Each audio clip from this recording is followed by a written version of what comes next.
Tak úplne základné delenie je samozrejme tak ako vždy Bitcoin a všetko ostatné. A to všetko ostatné v dnešnej dobe znamená ako prioritne povedzme Ether na blockchaine Etherea a ďalej nejaké stablecoiny ako významné a potom v podstate množstvo ďalších tokenov viac či menej významných. V súčasnej dobe už bohužiaľ cez 35 000, ako niekedy v predošlých ATH-čkách to bolo 4 000, potom 14 000 a teraz už nespočítateľne. A největší likvidita dneska v tuhletu chvíli, nebo kde se vlastně odehrává ten obchod? Jasne, ako dominancia Bitcoinu je v súčasnej dobe stúpa ako pomerne razantne a je cez 54% k dnešnému dátumu, takže ako jednoznačne Bitcoin a potom s veľkým odstupom všetko ostatné.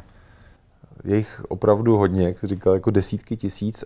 A aby se tam našlo něco kvalitního, tak tady začaly vznikat tokeny, které jsou podpořeny nebo vlastně podloženy, jako máme ty ETF a pod tím je třeba ropa nebo je tam třeba zlato. Někdy fyzické, někdy ne. Každopádně token podložený skutečným aktivem. Jak si to vlastně máme představit? Jako, protože tohle je jako digitální měna a versus teda nějaké aktivum. Jak to funguje? Co je tam vlastně populární v tuto době? Je to v podstate taký určitým spôsobom zlatý grál toho kryptosveta. Jedným z najväčších takých chýb alebo problémov krypta, ktoré mu boli vytýkané nekrypto odborníkmi, bolo to, že typicky Bitcoin a Ether a ďalšie kryptomeny nie sú kryté reálnymi podkladovými aktívami. Vo všeobecnosti sú tie tokeny určitým spôsobom previazaním klasického fyzického sveta a toho kryptosveta s tými reálnymi aktívami. Zatiaľ sa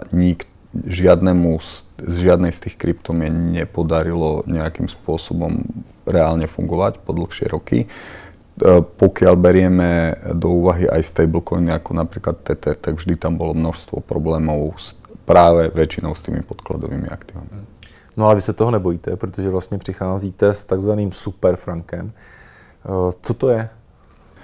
Superfrank je kryptomena, ktorá je naviazaná na reálne podkladové aktíva vo forme koša švajčiarskeho franku a komerčných nehnuteľností. Snažíme sa, aby bola transparentná a spoľahlivá na rozdiel od tých iných kryptomien. Jak vypadá ten skutečný koš, protože tam jsou dvě podkladová aktiva, prostě klasický koláč, kolik je toho franku, kolik je těch nemovitostí? Projekt sme produktovo ukončili pomerne nedávno, pred 2 týždňami. Minulý týždeň sme ho predstavili na konferencii v Dubaji a skladá sa z 2 zložiek. V podstate je to ten bridge, ten švajčiarsky frank a následne budú nasledovať komerčné nehnuteľnosti primárne vo forme fondovej a neskôr ako po nazbieraní dostatočného počtu ako prostriedkov v tom koši, tak budeme investovať do vlastných nehnuteľností. Kde vlastne ako ta aktiva, vlastně to je ta měna a to je nemovitostní fond, leží, když se takhle zeptám lidově. Pomerne unikátnou vlastnosťou je to, že tie aktíva sú transparentne kontrolovateľné v real time, ako na našom webe. To znamená, na transparentnom účte sa zbierajú prostriedky vo forme hotovosti v švajčiarskych frankoch a voči ním emitujeme tokeny do obehu. Takže tam vlastne vidíš tie dvě strany. Tady sú aktiva, tady je nová digitální měna. Áno, tak tu je presne krytie ako real time a tu je počet vydaných tokenov, ktoré v podstate s určitým spomalením sú do maximálnej hodnoty 100% toho krytia, čiže väčšinou je to krytie ako podstatne vyššie. Jak do něho mohou investovat? Kde se obchoduje, na jakých burzách? Produktovo sme ten projekt dokončovali dlhšiu dobu a vytvárali sme sekundárny trh. V súčasnej dobe je zalistovaný na 2 centralizovaných burzách, a to Coinsbit a P2B. Vznikli samozrejme pooly na decentralizovaných burzách, konkrétne Uniswap, a je možné ho kúpiť aj v primárnej emisii priamo na našom webe Superfrank.io. A na tom sekundárním trhu tam už jsou nějaký hráči, už tam existuje prostě ta strana nabídky a poptávky, ten bid ask, jako je prostě na akciových burzách? Áno, na sekundárnom trhu sa už vytvorili v podstate order booky na obidvoch stranách, takže obchoduje sa. Je možné to vidieť, typicky na agregátore CoinGecko je možné vidieť objemy obchodovania. Kdo je tím ideálním investorem do Superfranku? Takže Superfrank vyplňa určitým spôsobom medzeru na trhu, kde je krytý reálnymi podkladovými aktívami a v podstate spôsob použitia je veľmi podobný súčasným stablecoinom.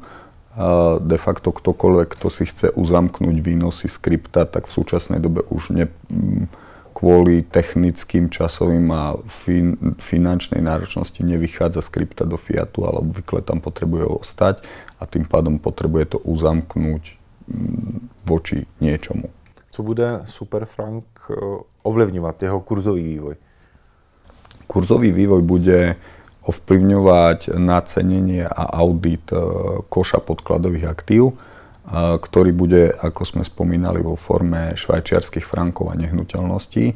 Čiže tá nehnuteľnostná zložka de facto sa bude podobať súčasným možným investíciám do nehnuteľnosti. Ta likvidita, ano, jsou už dneska teda trhy, to znamená, že likvidita je rychlá, nebo jak si mám představit? Likvidita je rýchla na všetkých tých trhoch, ktoré sme spomínali.